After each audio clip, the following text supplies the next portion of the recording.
Hi friends, Dr. Nancy Trimbley here, putting the power and knowledge of your health back in your hands. What should you expect from your medical doctor? So let's imagine you have this specific issue. It could be your stomach, it could be your heart rate, it could be your sinuses. You have this problem and you want to figure it out. You want to get to the bottom of it.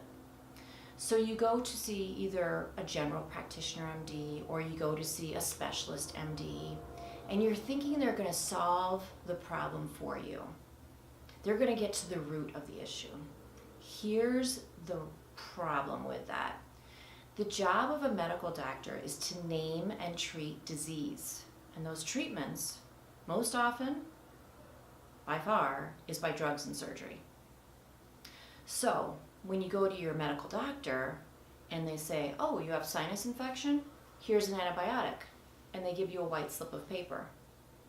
Please don't be surprised. They're not going to ask the why. They're not going to say, why do you have recurrent sinus infections? How many times have you been on antibiotics? Maybe that's part of the problem. Is there some underlying issue that is causing these infections to reoccur? Problem with your immune system? Is it an allergy that's undetected? Is it something with the nervous system in the upper part of the neck that is causing your sinuses not to function properly?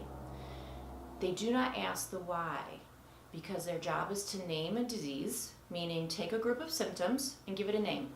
So you have sinus pain, you have sinus drainage, you have sinusitis. That is a big word for your sinuses hurt and are draining. And here is a slip of paper with a drug that goes with the diagnosis. This is medicine today.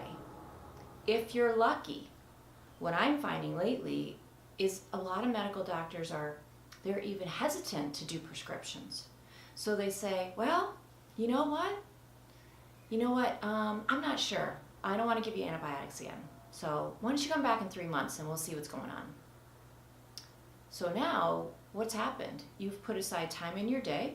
You've put aside a lot of hope into this appointment, and you've paid for this appointment, and you not only don't get a white slip of paper, you get nothing.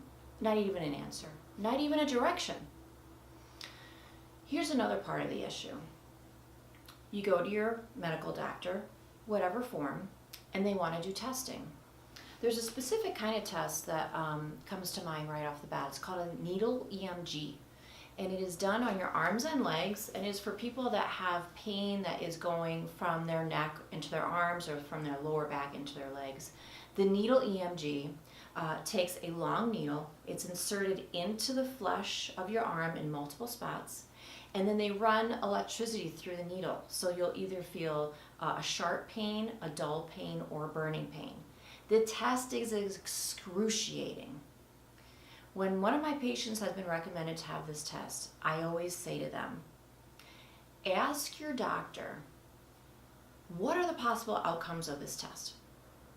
Okay, it's either going to be they find something or they find nothing. Okay, if they find something, then what?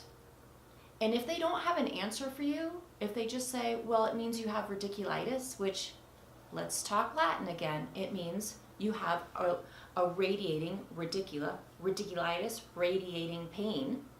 You already knew that. If the test finds nothing, then what? And if they don't have an answer for you on why to do the testing, consider not doing it at all, because that's the only reason to get a medical test, is to find out the answer to a question that leads down a path to healing. So just a few tips, putting the power and knowledge of your health back in your hands. Bye for now.